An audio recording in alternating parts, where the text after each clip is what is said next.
یہ طالبان کون ہیں، کہاں سے آ گئے ہیں؟ کوئی 30 سال پہلے تو ان کا کوئی تذکرہ نہیں تھا۔ ہاں، افغانستان میں طالب علموں کو طالبان کہہ دیا جاتا تھا، اس پہلو سے تو وہ موجود تھے، لیکن طالبان ایک سیاسی یا عسکری قوت کی حیثیت سے کیسے منظر پر آئے، اس کے لیے ذرا سرسری سا آپ کو جائزہ لینا ہوگا افغانستان کی تاریخ کے پچھلے 30-35 سالوں کا۔ افغانستان میں آپ کو معلوم ہے کئی سو سال سے ایک بادشاہی نظام چل رہا تھا،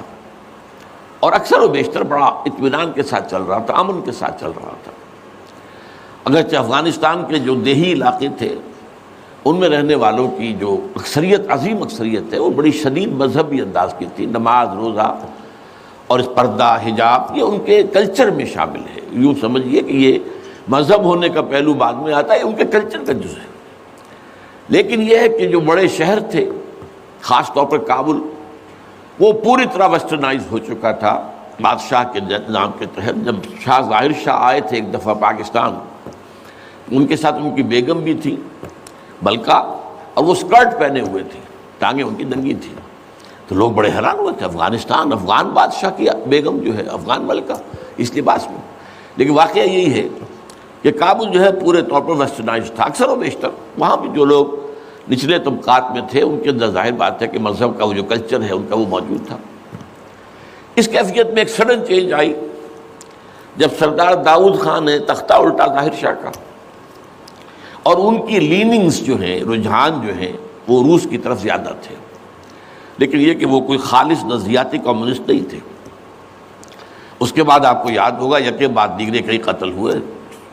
سردار داؤد کو کسی نے قتل کیا، پھر اس کو کسی اور نے قتل کیا، پھر کسی اور نے قتل کیا، اور اس کے بعد آخر میں کیا ہوا کہ روسی فوجیں اور کرمل جو تھا اس کے ساتھ روسی فوجیں آ گئی۔ تو یہ جو ایک تبدیلی ہوئی ہے، اس کے خلاف جو ہے اسلامی قوتوں کی طرف سے ریزنٹمنٹ آئی، اس لیے کہ اگرچہ ان تبدیلیوں کے دوران کمیونزم جو ہے وہ کم سے کم جو شہری علاقے تھے افغانستان کے، اس میں مضبوط قدم جما چکا تھا۔ پارٹیاں دو تھیں، پرچم اور خلق، لیکن ان دونوں کے درمیان فرق وہی تھا جو رشین ریولوشن میں مولشوکس اور بولشوکس کا تھا۔ پارٹیاں دو لیکن نظریہ ایک، کمیونزم ایک، قیادتیں دو جدا، دو پارٹیاں۔ اسی طریقے سے ان کی پارٹیاں دو تھیں، آپس میں ان کا جو ہے پاور سٹرگل بھی جاری تھی، لیکن کمیونزم کے اوپر وہ بالکل جو ہے پورے متفق تھے۔ اب یہاں پاکستان میں اس کا جو رد عمل ہوا اس کو سمجھیے، جو بہت صحیح ہوا۔ ابھی جب کہ وہ ریزسٹنس شروع ہوئی تھی اور روسی فوجیں نہیں آئی تھیں، ابھی گویا کہ ایک لوکل فینومینا تھا، گویا کہ سب کچھ جو ہے وہ افغانستان کے اندر، جس کو میلٹنگ پاٹ کہتے ہیں، اسی کے اندر تھا۔ تو اس وقت بھی ظاہر بات ہے کہ کمیونزم کے خلاف مسلمانوں کے اندر اور مذہبی مزاج کے لوگوں کے اندر ایک رد عمل شروع ہوا، ریزسٹنس شروع ہوا، اور ان میں خاص طور پر کالجوں اور یونیورسٹیوں کے طلباء کا حصہ بہت زیادہ تھا۔ یہ لوگ وہ جو ہیں یا تو جماعت اسلامی کے زیر اثر تھے، اور یا زیادہ تر جو ہے الاخوان المسلمون کے زیر اثر تھے۔ انہی کے لیڈروں میں حکمت یار تھے، گلبدین حکمت یار، انہی میں احمد شاہ مسعود، اور ان دونوں کی بڑی گہری دوستی تھی، بہت گہرے ایک دوسرے کے ساتھ یہ گویا کہ کامریڈز تھے اور ساتھی تھے۔ پھر استاد ربانی، عبدالرسول سیاف، اس قسم کے لوگ، ان لوگوں نے جو ریزسٹنس موومنٹ شروع کی، تو یہاں بھٹو صاحب نے اس وقت بالکل صحیح قدم اٹھایا۔ ان میں سے بعض لوگوں کو دعوت دی، وہ آئے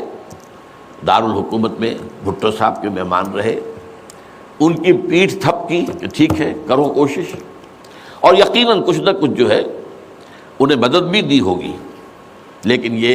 کہ اس کے بارے میں مجھے معلوم کچھ نہیں ہے۔ اندازہ ہے کہ جب بلایا ہے، پیٹھ تھپکی ہے، اس لیے کہ ظاہر بات ہے ان کو معلوم تھا یہ کہ اگر جو ہے یہاں پر کمیونزم آ گیا اور خاص طور پر روس اگر قابض ہو گیا تو پھر اس کا اگلا قدم پاکستان ہے۔ گویا کہ وہ جو صدیوں پرانا خواب ہے روسیوں کا، وہ زار کے زمانے کا خواب ہے کہ سائبیرین ریچ جو ہے وہ بہت ہی چاہتا تھا کہ کسی طریقے سے یہ افغانستان اور پاکستان کو رونگتے ہوئے، اور وہ جو ہے بحیرہ عرب، عربین سی اور بحر ہند، انڈین اوشن کے گرم پانیوں تک پہنچ جائے۔ لہذا افغانستان میں قدم جم گئے تو ظاہر بات ہے کہ اس کے بعد اگلا ہدف جو ہے وہ پاکستان ہوگا۔ تو یہ صورتحال تھی کہ جس میں بھٹو صاحب نے جو قدم اٹھایا وہ بالکل صحیح تھا۔ بعد میں جب روسی فوجیں آ گئیں، اب ایک ریزسٹنس شروع ہوئی زبردست۔ ان میں سب سے پہلی ریزسٹنس جو ہے وہ در حقیقت جو جہاد شروع ہوا ہے وہ جہاد فی سبیل الحریت تھا۔ اس کی بنیاد مذہبی نہیں تھی بلکہ آزادی، اس لیے کہ افغان قوم جو ہے وہ غلام رہنے کی عادی نہیں ہے، اس کے لیے ذہناً تیار نہیں، جذباتی طور پر تیار نہیں، یہ پوری تاریخ کی حقیقت ہے یہ۔ چنانچہ اسی زمانے میں جب روس کے خلاف جنگ جاری تھی اور جہاد ہو رہا تھا افغانستان میں، تو مارگریٹ تھیچر ایک دفعہ آئی تھی پاکستان کے دورے پر، اور وہ طورخم پر جا کر انہوں نے خطاب کیا تھا کچھ لوگوں سے، جس میں بڑے تاریخی جملے مجھے آج تک یاد ہیں۔ We learnt our lesson and the Russians will also soon learn their lesson۔ Afghanistan کے بارے میں ہم نے سبق سیکھ لیا تھا، ہم نے بار بار فوج کشی کی اور فتح کیا، لیکن اپنا قبضہ برقرار نہیں رکھ سکے۔ اسی طریقے سے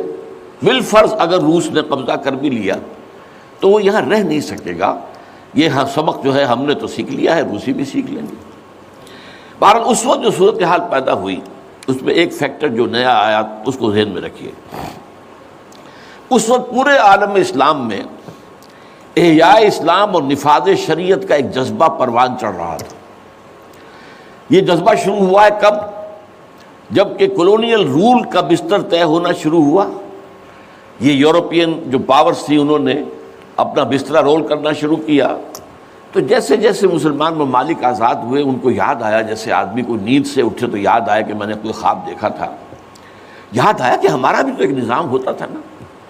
یہ انگریزوں کے آنے سے پہلے یا ولندیزیوں کے آنے سے پہلے یا فرانسیسیوں کے آنے سے پہلے یا اطالویوں کے آنے سے پہلے یا اسپینیئرز کے آنے سے پہلے، یہ آخر ہمارا ایک نظام تھا، تو اب ہم اس نظام کو دوبارہ قائم کریں۔ یہ ایک جذبہ تھا، اگرچہ مبہم تھا، واضح نہیں تھا، اور یہ کہ آج کے دور میں اسلامی نظام کیا ہوگا، کیسے ہوگا، اس کے کوئی واضح تصورات نہیں تھے، لیکن جذبہ موجود تھا۔ اسی کو علامہ اقبال نے جو ہے ابلیس کی زبان سے کہلوایا ہے، وہ ابلیس کی مجلس شورا میں، کہ ہے اگر کوئی خطر مجھ کو تو اس امت سے ہے، نہ مجھے جمہوریت سے کوئی اندیشہ ہے، ہم نے خود شاہی کو پہنایا ہے جمہوری لباس، یہ تو ہم نے خود ہی اس کو ایک لباس اڑا دیا ہے شاہی کو، اور اسے جمہوریت کا رنگ دے دیا ہے۔ وہ انڈیویجول ساورنٹی کی بجائے پاپولر ساورنٹی، کلیکٹیو ساورنٹی، وہ شرک جو کا تو ہے، کفر جو کا تو ہے، اور نہ مجھے اشتراکیت سے کوئی اندیشہ ہے۔ کب ڈرا سکتے ہیں مجھ کو اشتراکی کوچہ گرد؟ ہاں ہے اگر کوئی خطر مجھ کو تو اس امت سے ہے جس کی خاکستر میں ہے اب تک شرار آرزو۔ یہ جو جذبہ تھا اور یہ جو تڑپ تھی، یہ اگرچہ پورے عالم اسلام میں تھی، لیکن کہیں بھی اس کی کوئی کامیابی کی صورت نظر نہیں آ رہی تھی، جذبہ موجود تھا۔ اس وقت ایسا ہوا کہ جہاد افغانستان کو ایک تو اس جذبے نے سپورٹ کیا، اور یہ جذبہ کھنچ کر آیا کہ شاید ہاں افغانستان کے اندر اب یہ کام عملاً ہو جائے گا۔ اس لیے پوری دنیا سے لوگ آئے، والنٹیئرز آئے، انہوں نے جانیں دی، انہوں نے وہاں پر محنتیں کی، اپنے کوئی انڈونیشیا سے چلا آ رہا ہے، کوئی برما سے چلا آ رہا ہے، کوئی فلسطین سے چلا آ رہا ہے، کوئی فلپائن سے چلا آ رہا ہے، کوئی تھائی لینڈ سے چلا آ رہا ہے، کوئی سعودی عرب سے چلا آ رہا ہے، کوئی مصر سے چلا آ رہا ہے، کوئی لیبیا سے چلا آ رہا ہے، کوئی چچنیا سے چلا آ رہا ہے، یہ سارے لوگ آئے وہاں، اس لیے کہ جذبہ یہ کہا گیا کہ یہ جہاد فی سبیل اللہ ہے۔ میں واضح کر چکا ہوں کہ میرے نزدیک وہ جہاد فی سبیل اللہ نہیں تھا۔ جہاد فی سبیل اللہ کی جو شرائط ہیں وہ یہ ہے کہ پہلے دعوت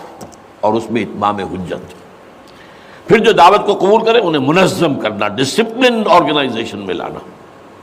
ایک امیر کے تابع ہو کر اس سے بیعت کر کے، اور پھر یہ کہ ان کی تربیت، ان کا تزکیہ یہ ہو کہ دل میں سوائے اللہ کی رضا کے کوئی اور جذبہ باقی نہ رہ جائے۔ یہ مال و دولت دنیا یہ نہیں، کچھ نہیں، نہ حکومت نہ سیادت، صرف اللہ کا، اللہ کی رضا، اور یہ کہ جذبہ اتنا ابھر آئے کہ تن من دھن حتیٰ کہ جان دینے کے لیے تیار ہو جائے۔ یہ ساری شرائط ہیں جہاد فی سبیل اللہ کی۔ ظاہر بات ہے کہ وہاں پر تو جو ایک دم حملہ ہو گیا اور روسی فوجی آ گئے تو نہ ان کاموں کا موقع تھا نہ اس کے لیے وقت تھا، وہ لوگ کھڑے ہو گئے۔ یہ جہاد فی سبیل الحریت تھا، آزادی کا جہاد، اور مسلمان جب آزادی کا جہاد کرتا ہے تو وہ بھی جہاد فی سبیل اللہ ہی کی ایک قسم ہے، جائز جہاد ہے، اس میں جان دینا بھی شہادت ہے۔ اگرچہ وہ جو ایک مثبت جہاد فی سبیل اللہ وہ تو ہمیں سیرت صحابہ اور سیرت النبی صلی اللہ علیہ وسلم میں اس کا پورا نقشہ ملتا ہے۔ بہرحال ایک تو یہ کہ وہ کشش ان کو کھینچ کر لائی، دوسری طرف امریکہ نے وہ یہ چاہتا تھا کہ اسے نظر آ گیا کہ روس سے ایک تو جو بڑا پرانا اکاؤنٹ ہے، یعنی یہ کہ جو ویتنام میں روسیوں کے ہاتھوں شکست کھائی تھی امریکہ نے اور بھاگا تھا وہاں سے، تو گویا کہ اس کا بدلہ لینے کا یہ سنہرا وقت آ گیا ہے، اس سے بھرپور فائدہ اٹھایا جائے، اور یہ کہ اگر ہو سکے تو شاید اس حد تک بھی ان کے خیال میں ہو کہ یو ایس ایس آر کو ختم کر دیا جائے۔ میرے خیال میں ایسا نہیں تھا، وہ یہ نہیں سمجھتے تھے کہ یو ایس ایس آر ختم ہو جائے گا، لیکن یہ کہ بہت کمزور ہو جائے گا اور یہ کہ اس کی بلیڈنگ ہو جائے گی۔ اس کے لیے اس نے اس جہاد کا غلغلہ دوسروں سے بڑھ کر، مسلمانوں سے بڑھ کر جو ہے دنیا میں بلند کیا، اور ان جہادی لیڈروں کا کردار بنایا پوری دنیا میں، ان کی شخصیت کی امیجز بنائی ہیں۔ احمد شاہ مسعود کو دی لائن آف پنشیر، پوری دنیا کے اندر اس کے بارے میں جو ہے وہ دھاک بٹھائی گئی، تاکہ یہ لوگ زیادہ سے زیادہ لوگ آ جائیں، والنٹیئر مل جائیں۔ ہمارا آدمی تو کوئی نہیں مرے گا، ہم تو پیسے دیں گے اور ہتھیار دیں گے، مریں گے یہ مسلمان مریں گے، چاہے وہ افغان ہیں چاہے باہر سے آنے والے ہیں۔ تو وہ جو غلغلہ جہاد کا تھا، اور اس میں گویا کہ ایک طرح سے امریکہ کے اس ایجنڈے کو نہ جانتے ہوئے نہ سمجھتے ہوئے گویا کہ لا علمی میں جو تقویت پہنچائی وہ ایسے لیڈروں نے جن میں بن لادن بھی ہیں، وہ جہاد کے لیے لوگوں کو کھینچ کر عالم مبارک سے لے کر آئے۔ ان میں عبداللہ ابن عزام بھی تھے شہید رحمۃ اللہ علیہ، انہی میں عمر عبد الرحمن ہے جس وقت امریکہ کی جیل میں پڑے ہوئے۔ یہ سب لوگ کیا تھے؟ جہاد کے نام پر دنیا سے لوگوں کو لے کر آ رہے تھے، اور اس میں گویا کہ نہ جانتے ہوئے ان نوئنگلی وہ امریکہ کے اعلی کار بن رہے تھے۔ بہرحال اس میں نتیجہ جو نکلا، مجاہدین جب مجاہدین کو فتح ہو گئی، ظاہر بات ہے اس میں دونوں فیکٹرز ان میں رکھیے، صرف مجاہدین کی سرفروشی اور جاں فشانی نہیں، امریکہ کے ہتھیار نے یقیناً اس میں ایک بڑا ڈیسائسو رول پلے کیا، خصوصاً تازہ ترین ہتھیار اسٹنگر میزائل جسے دنیا جانتی نہیں تھی وہ دے دیا، اور اصل میں جو روسی فوج جو ہے دل برداشتہ ہو کر بھاگی ہے اس میں اسٹنگر میزائل کا بہت بڑا دخل تھا، کیونکہ ان کا سب سے بڑا ہتھیار تھا جو وہ گن شپ ہیلی کاپٹرز لے کر آتے تھے، اور وہ ظاہر بات ہے جہاں پہاڑوں کے اوپر بھی مورچے لگائے ہوئے تھے وہاں ظاہر بات ہے ٹینک تو نہیں پہنچ سکتے تھے، کوئی اور بمباری وہاں کرنا مشکل تھی، تو یہ گن شپ بڑے جہازوں سے بہت نیچے آ کر بمباری بھی ممکن نہیں تھی، تو گن شپ ہیلی کاپٹر سے جو بمباری وہ کرتے تھے، فائرنگ کرتے تھے، وہ ان کا سب سے بڑا ہتھیار تھا، اور اس کو بالکل ختم کر کے رکھ دیا اسٹنگر میزائل نے، کہ میزائل آپ نے داغا ہے تو وہ یہ نہیں ہے کہ ہدف سے اگر نہ لگے ہدف پر تو ادھر ادھر ہو جائے گا، نہیں، جدھر وہ ہدف جائے گا اس کا پیچھا کرے گا، اس کے پیچھے پیچھے جائے گا، جدھر وہ مڑے گا ادھر وہ مڑ جائے گا۔ دون مال کفر ہے سودار، جیسے وہ کفر جو ہے جو رخ موڑ لے تم بھی رخ موڑ لو، اور وہ تباہ کر دیتا تھا گن شپ۔ تو یہ بہرحال جو بھی شکست ہوئی روس کو اور وہاں سے من چلا گیا، تو اس کے بعد امریکہ بھی فوری طور پر وہاں سے غائب ہو گیا۔ اس نے مجاہدین کے اندر گروپ بندی، باہمی کشاکش، یہاں تک کہ باہمی دشمنی کے بھی بیج بو دیے تھے، اور اس میں آئی ایس آئی بھی رول اس نے پلے کیا ہے۔ آئی ایس آئی یہ چاہتی تھی کہ یہاں کوئی ایک مضبوط ایسی حکومت نہ بن جائے کہ جس کو جو ہمارے پھر کنٹرول میں نہ رہے، لہذا آئی ایس آئی والوں کا جو بھی رول ہوگا نیتی سے پاکستان کے لیے۔ لیکن یہ مجھ سے ایک مجاہدین لیڈرز میں سے ایک صاحب نے خود کہا کہ ہمیں لڑوایا آئی ایس آئی نے، میں نہیں کہہ سکتا کتنی اس میں درستی ہے اور کتنی غلطی ہے، لیکن امریکہ نے یہ کیا کہ لڑا کر ان کو بجائے اس کے کہ کوئی حکومت وہاں قائم کرواتا اور آرام کے ساتھ وہاں سے رخصت ہوتا، اس حکومت کو مستحکم کر کے، جیسے کہ وہ اپنا سر توڑ زور لگا رہا ہے عراق کے اندر کہ یہاں کوئی حکومت جو ہے وہ قائم ہو جائے، مستحکم ہو جائے، پھر یہاں سے ہم رفتہ رفتہ نکلے، وہ فوراً بھاگے آپس میں وہ جو ہے دشمنی کے بیج بو کر۔ نتیجہ کیا نکلا؟ وہ جہاد فی سبیل اللہ فساد فی سبیل اللہ بدل گیا۔ وہ تباہی آئی ہے افغانستان پر جو پہلے نہیں آئی تھی، روسیوں کے ہاتھوں نہیں آئی تھی، خاص طور پر کابل میں اصل تباہی و بربادی جو خانہ جنگی سے آئی ہے۔ اور اس کا ایک اور نتیجہ یہ نکلا کہ مختلف علاقوں میں وارڈ لارڈز نے اپنی چھوٹی چھوٹی حکومتیں ریاستیں قائم کر لی۔ وارڈ لارڈز، ہتھیار ان کے پاس ہیں، اور وہ ہتھیار جو ہیں اس جنگ کے اندر امریکہ کے دیے ہوئے ان کے پاس بہت کافی جو ہے ابھی موجود تھے، ان کا اسلحہ خانہ تھا، تو اپنے علاقے معین کر لیے۔ اور وہاں یہ ہے کہ انہوں نے ٹیکس لینے شروع کی، جگہ ٹیکس، جو بھی گاڑی گزرے، بس گزرے، کوئی منی بس گزرے، کوئی ٹیکسی گزرے، ٹیکس دو۔ یہاں سے نکل کر اگلے میں گئے تو وہاں پھر ٹیکس دو، وہاں سے نکل کر اگلے کوئی وارڈ لارڈ کا علاقہ گیا وہاں ٹیکس دو۔ اور نہ صرف یہ کہ ٹیکس، بلکہ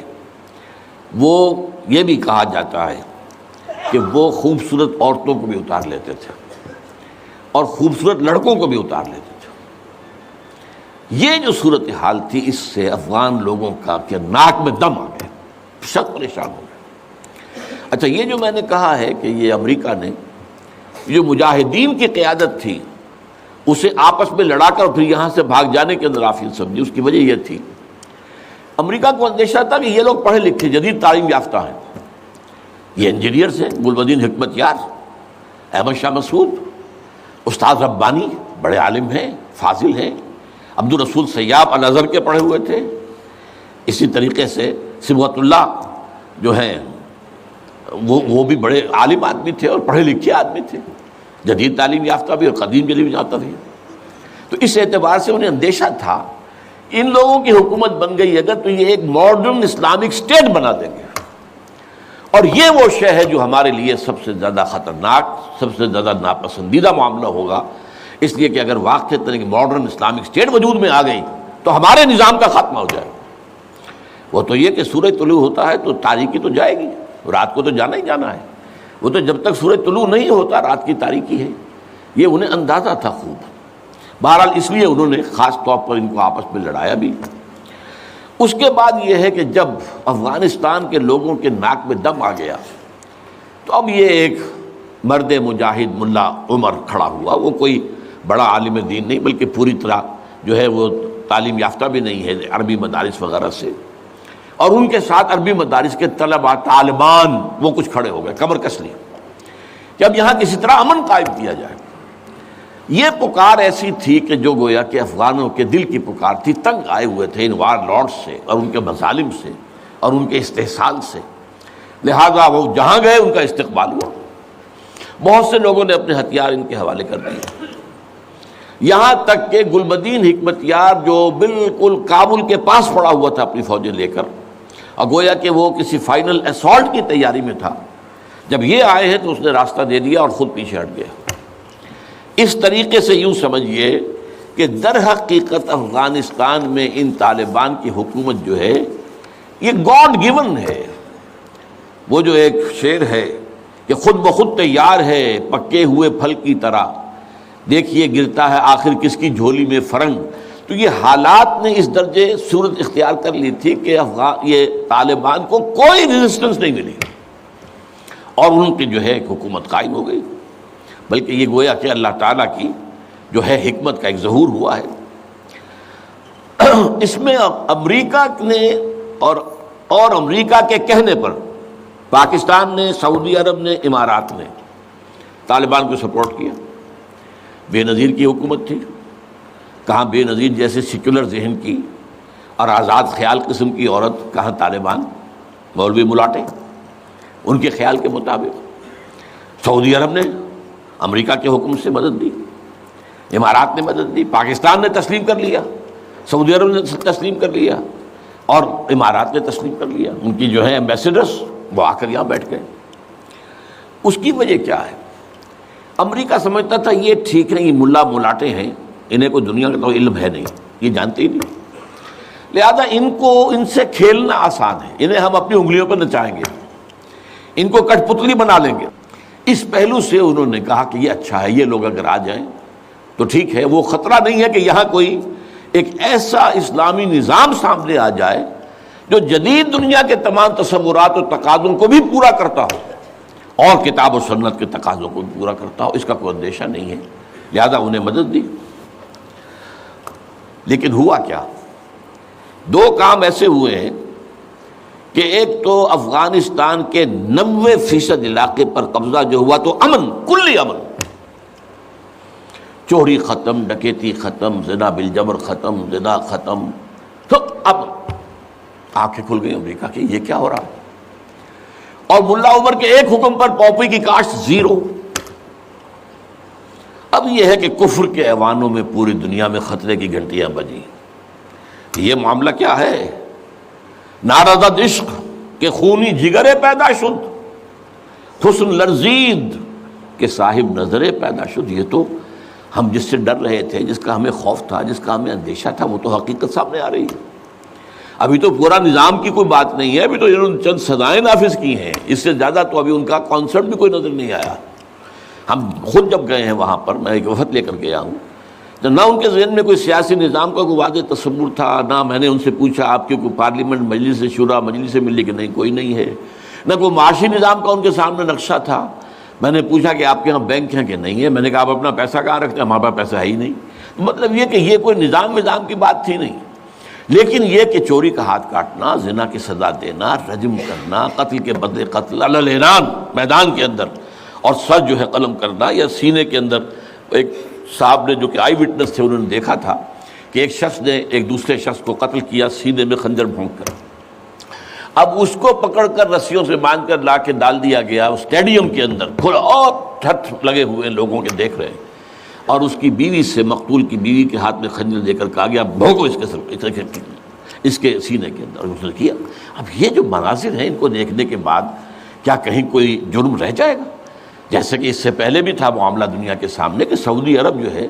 وہ کرائم فری ایک معاشرہ بن گیا تھا جب سے وہاں پر اسلامی جو حدود اور تعزیرات نافذ ہوئی۔ یہ معاملہ انہوں نے دیکھ لیا کہ یہ تو ہو گیا، تو اس اعتبار سے ان کو جو ہے اب بڑی شدید خطرے کی بات ہوئی۔ البتہ یہ ضرور نوٹ کر لیجئے کہ اس ابتدائی عرصے میں طالبان سے کچھ غلطیاں بھی ہوئیں۔ پہلی بات تو یہ کہ نہ ان کی کوئی تعلیم ہوئی تھی، نہ تربیت ہوئی تھی، نہ تنظیم ہوئی تھی، نہ کوئی ڈسپلن قائم تھا، یہ تو موب تھا، لہذا ان سے بڑی بڑی غلطیاں ہوئیں۔ مثلاً مزار شریف میں ایران کے سفارت خانے پر حملہ کیا، سفارتکاروں کو قتل کر دیا۔ پھر یہ کہ ان کے اندر مذہبی شدت پسندی بہت تھی، کٹر حنفیت، اور اس کے اندر کچھ نہ کچھ تشدد کا ایلیمنٹ بھی۔ ظاہر بات ہے ان عام لوگوں کے ان پڑھ لوگ، اب ان کے ذہن میں جو چیزیں تھیں، داڑھی جو ہے سنت موقدہ ہے، نہیں رکھتا اس کو سزا دو، اور حجام جو ہے اس کا سر قلم کر دو اگر وہ شیونگ کرتا ہے تو۔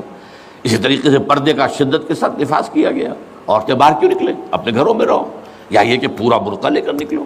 جو بھی آپ کے ہاں دنیا بھر میں شٹل کاک جس کو کہتے ہیں وہ جو ایک خیمے کی شکل میں ہوتا ہے، تو وہ نہیں رہو۔ تو اس حوالے سے تشدد پسندی بھی ہوئی ہے، اور کچھ غلطیاں بھی ہوئی ہیں، کچھ زیادتیاں بھی ہوئی ہیں، اور کچھ انتہائی تنگ نظر مذہبیت بھی ہوا۔ یہ حقائق ہیں جو ہمیں ماننے پڑیں گے۔ اب جب پوری دنیا کے اندر یہ ایک خطرے کی گھنٹیاں بج گئیں عالم کفر کے اندر کہ نارضت عشق کہ خونی جگر پیدا شد، وہ تو آ گیا، خونی جگر رکھنے والا وہ تو سامنے آ گیا، وہ خطرہ جس سے آپ ڈر رہے تھے، کہاں پر رہے تھے۔ اس لیے کہ آپ کو معلوم ہے کہ جب USSR کا خاتمہ ہوا ہے اور اس کے بعد جو ہے نیٹو کو اثر نو آرگنائز کرنے کی باتیں شروع ہوئیں، توسیع کی شروع ہوئی، تو کسی سے نے پوچھا نیٹو چیف سے، گورنر ان چیف سے، کہ اب آپ کس کے لیے، آپ کا جو دشمن تھا جس کے لیے آپ نے سارے دھندے بنائے تھے، سیٹو بھی تھا، سینٹو بھی تھا، اور نیٹو بھی تھا، اور سب سے بڑا معاملہ نیٹو کا تھا، تو اب تو تمہارا وہ دشمن ختم ہو گیا، تمہارے سامنے تمہارے گھٹنوں تمہارے قدموں میں پڑا ہوا ہے، تم سے مدد کی بھیک مانگ رہا ہے، تو تمہیں کیا خوف ہے؟ تو انہوں نے کہا ہمیں اب اسلامک فنڈامنٹلزم کا خطرہ ہے۔ اس کے لیے گویا کہ they started to gird up their loins، اپنی جو ہے کمر کسنے کے لیے انہوں نے پروگرام بنا لیا۔ اور اس کے لیے نوٹ کیجئے 9/11 کا حادثہ فاجعہ خود کروایا، یہ ثابت شدہ حقیقت ہے۔ اس وقت اس میں طالبان کا تو خیر 0% بھی کوئی امکان نہیں، اس میں القاعدہ کا بھی کوئی حصہ نہیں۔ یہ ضرور معلوم ہوتا ہے کہ ان میں جن لوگوں کو انہوں نے اپنے آگے رکھ لیا تھا دنیا کو دکھانے کے لیے، کچھ نوجوان قسم کے جو پائلٹس تھے جنہوں نے چھوٹے چھوٹے جہازوں پر، چڑیوں جیسے جہازوں پر تربیت حاصل کی تھی، دکھانے کے لیے انہوں نے کیا ہے، ان میں سے کسی کا تعلق غالباً کوئی تعلق تھا جو کہ اسامہ ابن لادن کے ساتھ، جس پر کہ ان کو اس نے یہ کہہ دیا تھا کہ عنقریب ایک بہت بڑا واقعہ ہوگا، بس اس حد تک بات صحیح ہے۔ باقی قطعاً کوئی نہ اسامہ ابن لادن کا حصہ، یہ کروایا موساد نے، نیو کونز نے، CIA نے۔ کیوں کروایا؟ اس لیے کہ ان کے سامنے اب افغانستان کے اندر ایک بہت بڑی فوج کشی کرنے کے لیے ایک بہت بڑی طاقت کی ضرورت ہے، اور یہ بہت بڑی طاقت جو ہے اس کے لیے امریکہ کا جو پبلک اوپینین ہے تیار نہیں ہوگا جب تک کہ اتنا بڑا کوئی حادثہ نہ ہو جائے، اور دنیا کی بھی بڑی کولیشن نہیں بنے گی جب تک کہ اتنا بڑا کوئی حادثہ نہ ہو جائے۔ یہ انہوں نے خود کرایا، اس لیے کہ اس سے پہلے یہ ایک اور بات جو ہے وہ بیچ میں آ گئی ہے لیکن میں بیان کر دوں کہ یہ تو 90s کے اندر، لیٹ 90s میں بات ہو گئی تھی کہ امریکہ میں جو ٹاپ کے تھنک ٹینکس تھے وہ سوچ رہے تھے کہ 21ویں صدی میں امریکہ اس گلوب کی سپریم سپر پاور کیسے رہے، اپنی اس پوزیشن کو جو حاصل ہو گئی ہے اس وقت اور بھی مضبوط کرے۔ ابھی رشیا اور چائنا تو اس کے دائرے اقتدار سے باہر ہے، ابھی بھارت بھی تقریباً باہر ہے، لیکن آگے بڑھا کر گلوبل پوری طرح، اور کیسے ہو یہ کہ اسے برقرار کیسے رکھے۔ تو اس پر ان کے تھنک ٹینکس تھے، اور اسی پر ان کا ایک مقالہ شائع ہوا تھا، امریکہ نیڈز اے پرل ہاربر۔ امریکہ کو ایک پرل ہاربر جیسے واقعے کی ضرورت ہے۔ اب یہ تاریخی بات سمجھ لیجئے، امریکہ دوسری عالمگیر جنگ تک، سیکنڈ ورلڈ وار تک، انٹرنیشنل معاملات میں کبھی آیا ہی نہیں تھا۔ وہ تو بڑے آرام سے تھا، دو اوشنز کے درمیان، ادھر اٹلانٹک ہے ادھر پیسیفک ہے، ظاہر بات ہے کہ ان قریب کوئی دشمن ہے ہی نہیں، لہذا اسے تو اپنا معیار زندگی بہتر بناؤ، اپنے حالات بہتر بناؤ، اپنے انوائرمنٹس بہتر بناؤ، اپنا یہ کرو اپنا وہ کرو، بس۔ سیکنڈ ورلڈ وار میں بڑی شدید ضرورت پیدا ہوئی الائز کو، جب جرمنی اور جاپان جو ہے ان کا بھرکس نکال رہے تھے کہ کسی طرح امریکہ کو آمادہ کیا جائے۔ چرچل بھی گیا، اس نے بھی خوشامدیں کی، یہ بھی کہا جان لو اگر ہم ختم ہو گئے تو نیکسٹ باری تمہاری ہوگی، پھر یہ نازی جو ہے تمہیں چھوڑیں گے نہیں۔ پھر بھی وہاں کی پبلک اوپینین جو ہے موبلائز ہونے کو تیار نہیں تھی۔ اب اس کے اوپر ایک کام یہ ہو گیا، جاپانیوں نے بہت بڑا بلنڈر کیا، پرل ہاربر پر، ایک بہت دور دراز کی وہ بندرگاہ تھی جہاں امریکہ کا ایک بہت بڑا جو نیوی کا بیس تھا، اچانک اس پر حملہ کیا، بے شمار ان کے جہاز جو ہے غرق کر دیے، بے شمار لوگ مارے گئے، اور جو بے شمار لوگ جو ہیں وہ زخمی ہوئے یا یہ کہ محصور ہوئے۔ اس پر غصہ چڑھا ہے امریکہ کو، اور وہ سویا ہوا شیر جاگا ہے،